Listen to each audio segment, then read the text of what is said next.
This is Short Hammer. It is the 13th of September, 2020, and this is Trading Zones. Been a little bit tied up, so have not been putting out public videos lately, but going to get that rolling again. Just a lot going on my side, lots of things to do, but not important. So market has been nuts. Before we were running, everyone's saying it won't stop. Now we're dropping. Everyone's saying it won't stop. Buy the dip. All these different things. Everything's flying around. Doesn't matter. So we're looking at the MES. This is on the 4-hour chart. Now what you'll notice is these white lines. These lines have been there for months. These lighter colored brownish, tannish lines. These lines are weeks old, right? So these are a little bit newer lines here.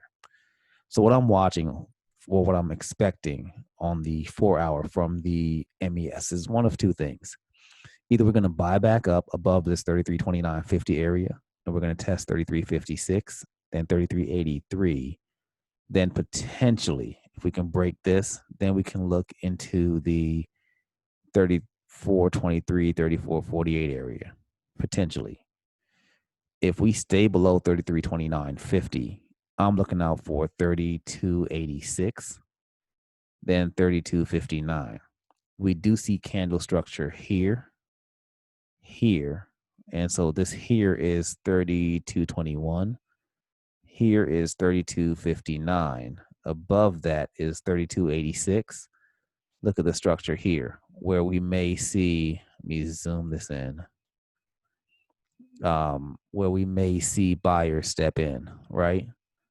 So what I'm watching for specifically is if we get back above 33.29.50, I'm watching out for 33.56.50. If we can't regain this, then I'm watching 32.86. And you see these lower lines that we could fall to. Don't try to predict where we're going. Just, play your points. Let's move to the RTY. See what we've got. Well, right now we're below the 1516 line. We're at 1494. It says squeeze this up. So zoom out. That was the area. So you see this candle structure here. And once we broke that, look at that push. Then we back test into that here. Buyers, of course, step in, pull back above. We crack that, back test here. Can't find support, sell back through, back test here, can't find support, sell back through. So this is interesting. So I'm watching this to get above the 1516 level. If it doesn't, I'll be looking for the 1453 to 1416. If we get back above 1516, then I'll be eyeing the 1560s and seeing if we could creep back up into the 1590s.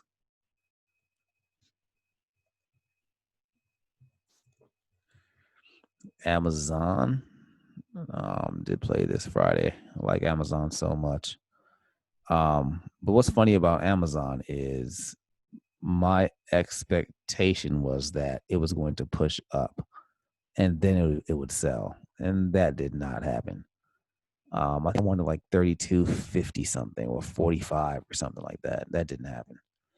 So anyway, looking at where Amazon is, we're below the 31.93.88 line, and our next line is 30.68. So what I'm looking for is, are we going to buy back up above this 31.93? If so, I'm targeting 32.68. So I'll be watching, see how that sets up. If we stay below 31.93, I want to see at 30.68, do the buyers step in? If the buyers do not step in at 30.68 and we continue to sell, then I'll be looking to fade down into that 30.20 area. For me, I don't get long or short on these mid areas usually unless there's candle structures to support that.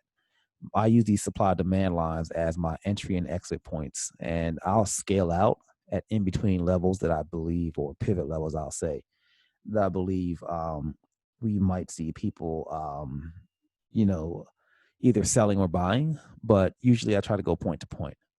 So if I look at this, looking to my left, there is candle structure here. And then there's candle structure. So at 3068, there's candle structure, and there's candle structure at 3020, and there is candle structure at 2950. So we have to see how this holds up. But for me, as of right now, I'm waiting for either a buyback above 3193 to get long to 3268, or a sell down to 3068 to try to get long if I see the buyer step in and we sort of begin to curve here. And when I say that, what I mean is when we see this selling happening, right, and we see that it's beginning to curve a little bit here, I'll get long on this when I see this start to go the other way. I wouldn't be long here. I wouldn't be long here. I wouldn't be long here. I wouldn't be long here. I would be long. Watch this push. Watch the back test when it drops down here and get long. Your stop will be below this candle and see if we can get a little bit of run here. So watching this here, some people would get long this. I'm not. Lower high. So I want to see if we continue to sell down into this 3068. If we hold 3068 on a lower time frame, I might be long scalping this back up to the upside. We'll see how that works. If we don't hold 3068, I will be fading off that 3068 area and selling down, probably using the 10-minute chart on that. So we'll see.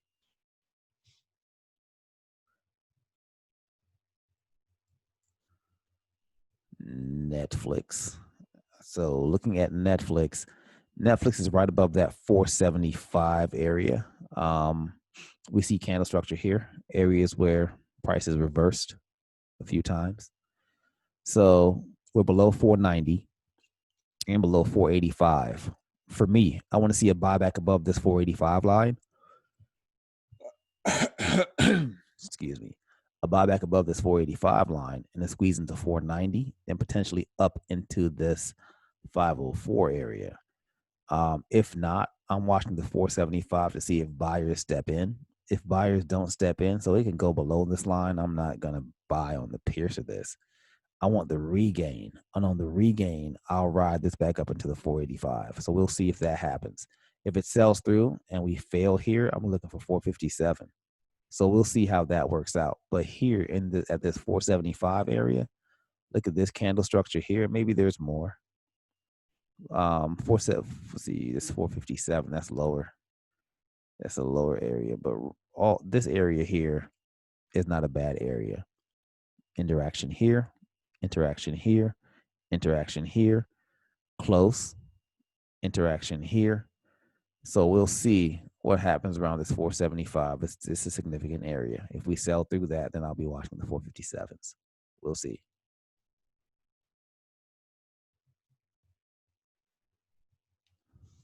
NVIDIA. So NVIDIA, we are below the 514, but above the 475. So we want to see if the buyers do step in here. If we sell through, I'll be watching the 460 to see what happens. Below the 460, then we have this 454 area, then 446 below that. If the buyers do step in and push us back up, then we could be watching out for the 514, then the 531 on NVIDIA. Maybe we go as high as 555. But for me, I'm going to be careful. And if we tap this 475, I'll wait for buyers to step in on the lower time frame, probably the 10-minute, and wait for a pop here. So we'll see how that works. If we sell through, then I'll be watching for the 460 area.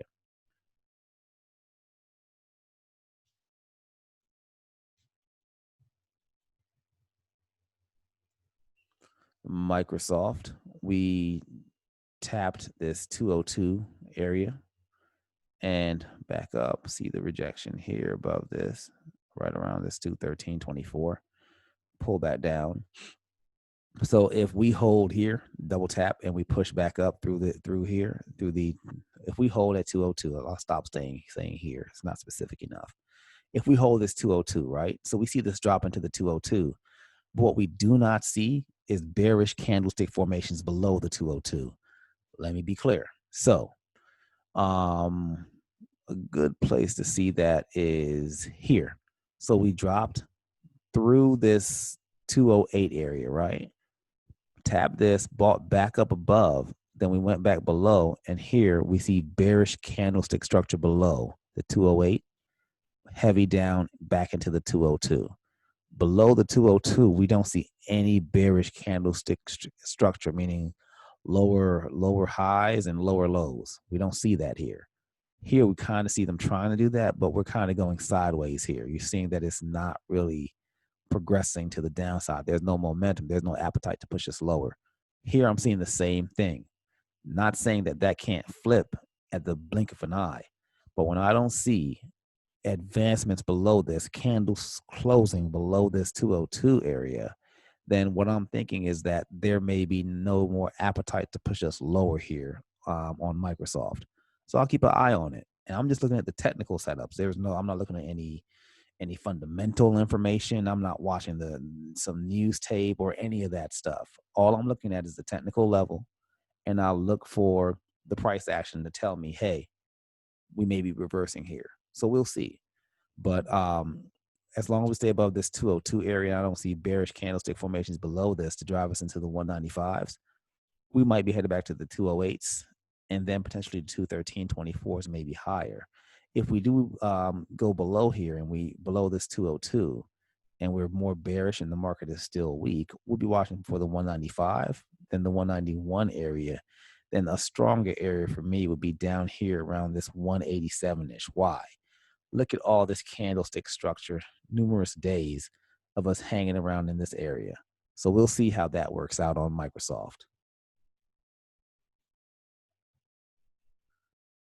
Next up, let's take a peek at Tesla.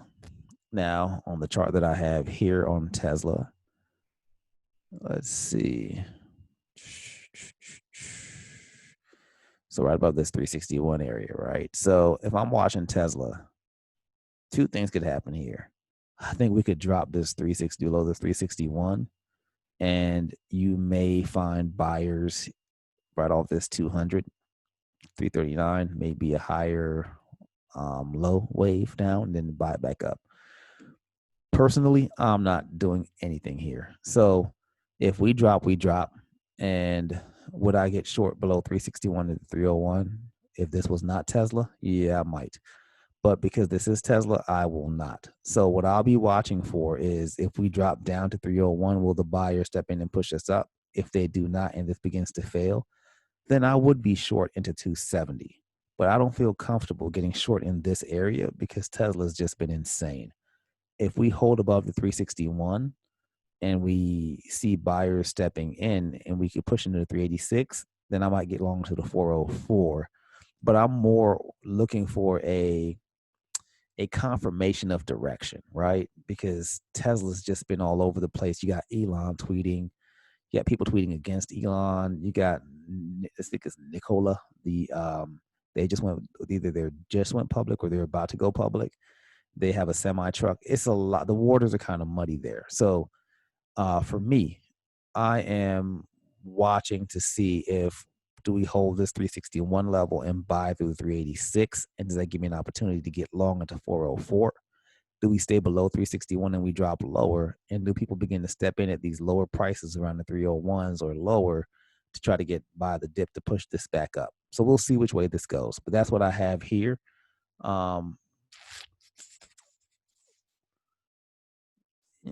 We'll see.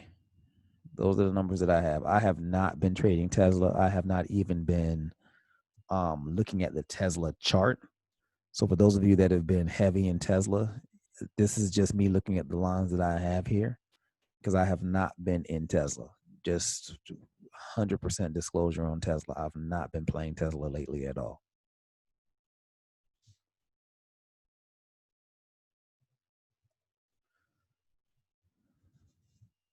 So looking at McDonald's, and we're above this little channel here that we were looking at, like that little jump off.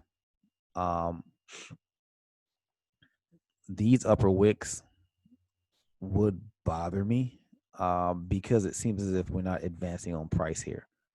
So we'll see how this works out, but this appears as if we have to see. that we may not get through this 221 area. And if this drops below 216, I'll be short into this 213 40-ish area, 213.40, and we may see 209 if this sells through. I am not getting short this. If we push up into 221, I'll see what happens there. If there's sort of a pullback, maybe into the 216s, and I'll potentially fade that for an intraday play. But I'm going to see if we can sell and get below this 216.95 area. If we do, I might be short, and seeing if we drop down into the 213. So we'll see. We see this blue line, which is the 20. So we'll see if it looks like it's kind of riding that right now. So maybe it'll get sort of pop and squeeze this through to 221s. But McDonald's is interesting. And I am not making a play here. I want to see what happens below 216.95 and what happens at the 221 area.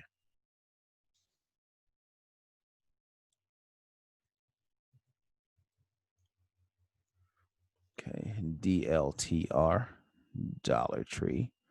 We see we tapped this area here, this channel that we've had in place for quite some time.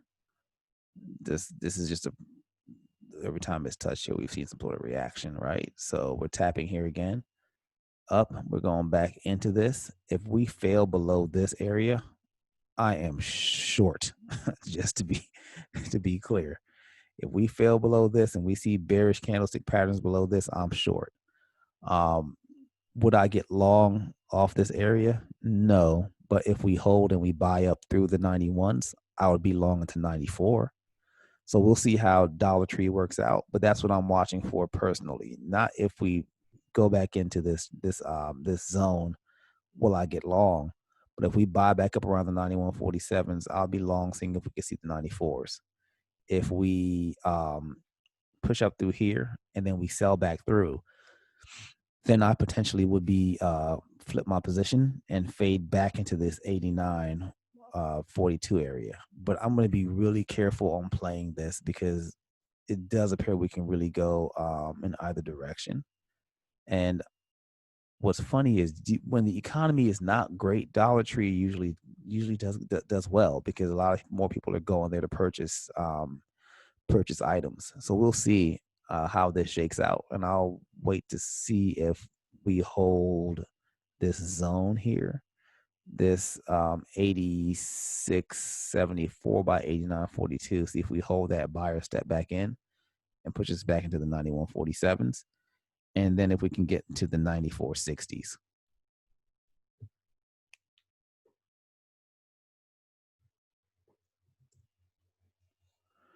Taking a peek at CI. This looks like we may be going lower. We have to see. But look here at this 173.36 area. We're below this with bearish candlestick formations, saying that we might go lower. So our next line is at 163.52. So let me zoom this in a little bit so you can see that clearly. Oh, come on. Really?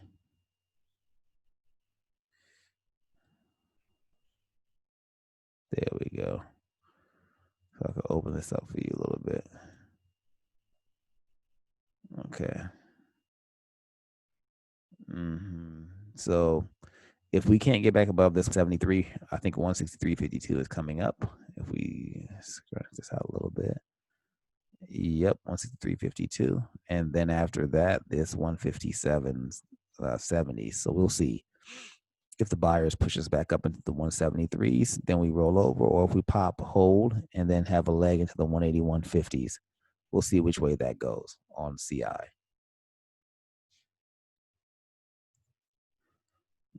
Goldman, the gift that keeps giving. So we're back into this channel on Goldman, the 189.55 by the 207 area.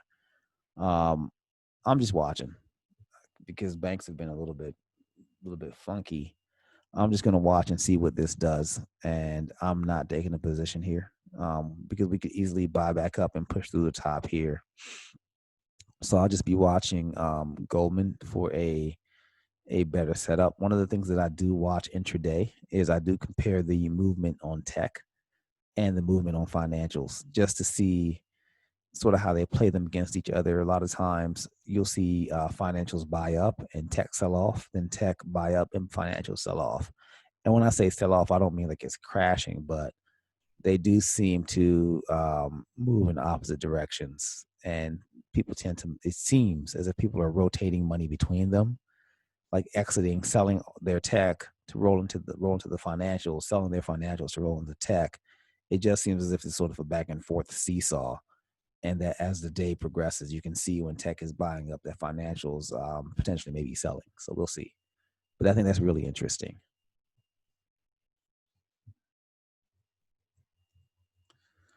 And last but not least, the SPY. Now, this is just hanging out way down here. And this zone is the 273 by 294. No clue when we back down there. So for me, what I'm watching here on the SPY, zoom this in, this area should have been a strong area where buyers stepped in.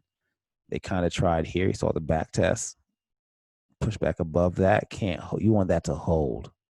I would. So now we're testing this 331.37 area. We have to see if the buyers hold that 200 coming up. But this is 332, 331, 328. See if the buyers step in. If not, I think we may see a roll and a drop into the 320. If we do hold this, I'll be watching for a retest of the 337.60, 339, then potentially 344. But I think a back test in this area would be interesting. Want to see if we can see on the 4-hour chart bullish candlestick patterns above the 339s that tells we'll be squeezing up into the 344s. So we'll see how that works out. But I'll be watching this going into next week to see if we see either more weakness or we start to stabilize and people squeeze the upside. If you're asking my thesis on why the market's buying up, people probably have all these fundamentally, deeply researched reasons why the market's going up. Personally, I think that with an election looming, that a lot of people are just chasing any momentum moves to the upside and trying to milk the market for all it's worth because the future is uncertain. So we'll see how everything shakes out with COVID and just the world overall and where we are as a global economy. So we'll see how things work out. But I think right now people are just trying to milk the market for all it's worth. So whether they're bullish and they're just buying it all up and they're hedging, whatever they're doing, don't get caught. Play proper size, manage your risk.